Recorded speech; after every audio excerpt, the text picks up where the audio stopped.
नमस्कार, मैं हूं आशीष त्रिपाठी आपके साथ न्यूज 18 मध्य प्रदेश छत्तीसगढ़ पर। अब वक्त है जनादेश का। नमस्कार, बहुत बहुत स्वागत है आपका। मैं हूं आपके साथ ऋतु ज्ञानवानी और इंतजार की घड़ियां खत्म हो चुकी है। कुछ ही घंटों में महाराष्ट्र झारखंड में हुए विधानसभा उपचुनाव और 5 राज्यों में हुए उपचुनाव के नतीजे आने जा रहे हैं। महाराष्ट्र झारखंड के अलावा मध्य प्रदेश की 2, छत्तीसगढ़ की 1, उत्तर प्रदेश की 9, उत्तराखंड की 1, राजस्थान के 7 सीटों पर हुए उपचुनाव की मतगणना सुबह 8 बजे से शुरू हो जाएगी और सबसे पहले पोस्टल बैलेट्स की गिनती की जानी है और इसके बाद ईवीएम खोली जाएगी। एमपी की बुधनी और विजयपुर सीट, जबकि रायपुर दक्षिण सीट के लिए 13 नवंबर को वोटिंग हुई थी। बुधनी से शिवराज सिंह चौहान विधायक थे, लेकिन उनके लोकसभा जाने के बाद ये सीट खाली हो गई थी। बीजेपी की दबदबे वाली इस सीट पर बीजेपी के रमाकांत भार्गव और कांग्रेस के राजकुमार पटेल के बीच सीधी टक्कर है। वहीं विजयपुर की यदि बात करें तो विजयपुर में कांग्रेस के मुकेश मल्होत्रा और बीजेपी से रामनिवास सुरावत के बीच ये मुकाबला है। रामनिवास सुरावत ने पिछले दिनों बीजेपी ज्वाइन की थी और विधायक पद से इस्तीफा भी दिया था और इसके बाद बीजेपी ने उन्हें उपचुनाव में यहां से प्रत्याशी बनाया था। रायपुर दक्षिण सीट के नतीजों की बात करें तो यहां का नतीजा भी काफी महत्वपूर्ण रहने वाला है, क्योंकि रायपुर दक्षिण सीट से बीजेपी की गढ़ के रूप में इस जगह को माना जाता है।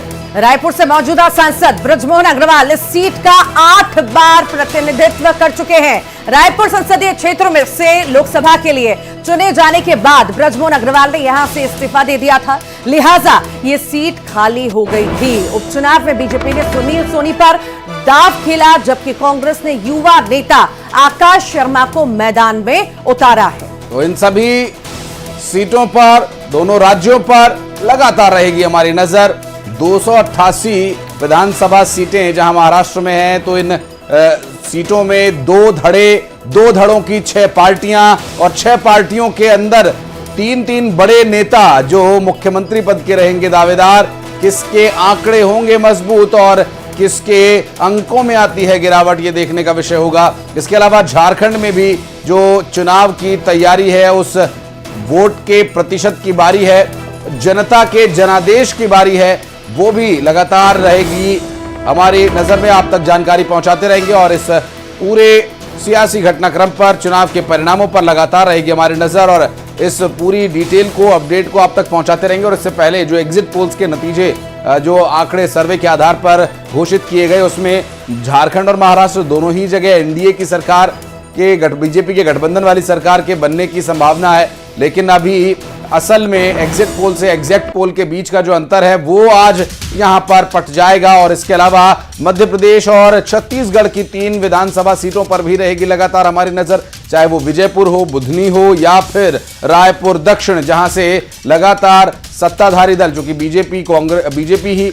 मध्य प्रदेश और बीजेपी ही छत्तीसगढ़ में भी इस वक्त सत्ता में है। ऐसे में सत्ता में रहने वालों के पक्ष में उपचुनाव के परिणाम जाते हैं। जो ये मिथ है, क्या इस बार टूट जाएगा या फिर ये मिथ अभी भी आगे तक बना रहेगा, ये बात निश्चित रूप से आज स्पष्ट हो ही जाएगी। और इसके अलावा झारखंड का जो सियासी दंगल है वो भी काफी महत्वपूर्ण रहने वाला है। आज काफी कुछ निर्भर करेगा आज झारखंड में आखिर क्या बीजेपी अपने आप को रिवाइव कर पाती है, सत्ता की ओर बढ़ पाती है, जो कि 81 सीटों पर यहां लगातार कांटे की टक्कर रह सकती है। ये प्रचार के दौरान तो हमने देखा था। और महाराष्ट्र में जो इस वक्त सियासी घटनाक्रम है, ज्यादातर लोग महाराष्ट्र की राजनीति में इसलिए दिलचस्पी दिखा रहे हैं क्योंकि 2 धड़े, महायुति और महाविकास आघाड़ी, और उन 2 धड़ों में 3 बड़ी पार्टियां, जिनमें से 3 बड़े नेता हर पार्टी में ऐसे हैं जो अपने आप को मुख्यमंत्री पद के लिए मुफीद मानते हैं, या फिर कभी दबी जुबान में उन्होंने इसको स्वीकार भी किया तो कभी इनकार भी किया। और कई नेताओं का यह कहना है कि जो निर्णय होगा वो परिणामों के बाद होगा। तो महाराष्ट्र के लिहाज से महासंग्राम का आज सबसे बड़ा दिन है और तस्वीर साफ हो जाएगी कुछ ही घंटों बाद कि आखिर महारथी कौन होने वाला है। लोगों ने बढ़ चढ़ करके लोकतंत्र के महापर्व में हिस्सा लिया। आज आखिर ताज किसके सर सजेगा, ये क्लियर हो जाएगा। किसको महाराष्ट्र की सत्ता मिलेगी, क्या महायुति की सत्ता बरकरार रहेगी या फिर महाविकास आघाड़ी की वापसी होगी, ये देखना बड़ा ही दिलचस्प होगा। तो कुछ ही घंटों में सारी तस्वीर साफ हो जाएगी। महाराष्ट्र के साथ ही देश भर की नजर झारखंड पे भी है कि क्या हेमंत सोरेन सत्ता को बचाने में कामयाब होंगे या फिर मां माटी मानुस और बाहरी घुसपैठ के मुद्दे पर एनडीए सत्ता में वापसी करेगी। तमाम मुद्दे हैं जिन्हें लेकर के सभी दलों ने खूब प्रचार प्रसार किया, लोगों के बीच में गए और अब मौका आ चुका है, वो दिन आ चुका है जब तस्वीर साफ हो जाएगी कि आखिर जनादेश किसे मिलने वाला है। तो महाराष्ट्र में 288 सीटों पर चुनाव हुए, 145 सीटों को पाना जरूरी है, जबकि झारखंड में 81 सीटें, बहुमत का आंकड़ा 41 है। कई सारे नारे चुनावों के दौरान हमने देखे, महाराष्ट्र में देखे, कटेंगे तो बटेंगे, एक है तो सेफ है, तमाम नारे और कई सारे दावे वादे सब कुछ किए गए। आखिर क्या असर जनता पर डाला होगा, ये आज साफ हो जाएगा। किसके सर पे ताज सजेगा, ये तस्वीर आज साफ हो जाएगी। ये तो महाराष्ट्र और झारखंड की बात हुई, और भी राज्यों में जो उपचुनाव हैं, ये तो चुनाव की बात। उपचुनाव की अगर हम बात करें मध्य प्रदेश और छत्तीसगढ़ की, तो विजयपुर में भी दिलचस्प मुकाबला है। यहां पर भी उपचुनाव हो रहा है और कांटे की टक्कर यहां पर देखी जा रही है, दावे खूब किए जा रहे हैं। और वहीं रायपुर दक्षिण की हम बात करें तो यहां से सुनील सोनी, आकाश शर्मा मैदान पे, यहां पर भी खूब दावे किए जा रहे हैं। हालांकि बीजेपी की परंपरागत सीट है ये, फिर भी दावे खूब किए गए। तो ये 3 सीटें, विजयपुर की हम बात करें, बुधनी की बात करें और रायपुर दक्षिण की बात करें, ये तीनों सीटों पर उपचुनाव हुए। उपचुनाव का आज रिजल्ट आ जाएगा। देखने वाले बड़ा दिलचस्प होगा ये देखना कि आखिर यहां पर कौन जीतता है। हालांकि 2 सीटें परंपरागत हैं बीजेपी की, फिर भी इस बार कहीं ना कहीं खेल बिगड़ता हुआ भी नजर आया। कहीं ना कहीं दावे कांग्रेस की तरफ से भी किए गए कि नहीं, जो जनता से वादे किए गए वो छलावा था, हम ही जीतेंगे। पर ये देखना दिलचस्प होगा, तस्वीर कुछ घंटों में साफ हो जाएगी। 3 सीटों पर खासकर हमारी नजर, बुधनी, विजयपुर और रायपुर दक्षिण।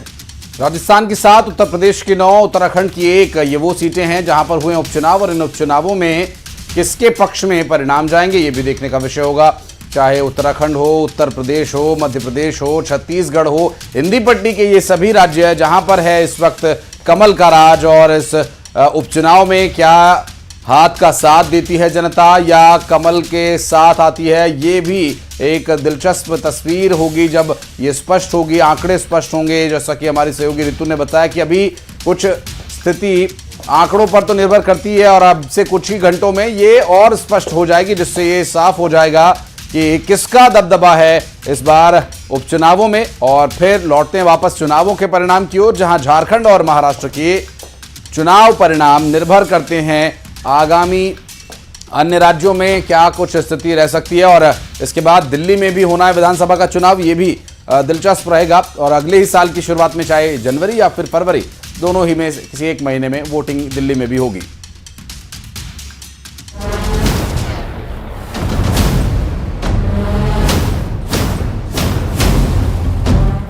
एमपी की 2 जबकि छत्तीसगढ़ में 1 सीट पर हुए उपचुनाव के नतीजे आएंगे। मध्य प्रदेश में बुधनी और श्योपुर की विजयपुर सीट पर उपचुनाव हुए थे। बुधनी से शिवराज सिंह चौहान विधायक थे, लेकिन उनके लोकसभा जाने के बाद ये सीट खाली हो गई थी। बीजेपी के दबदबे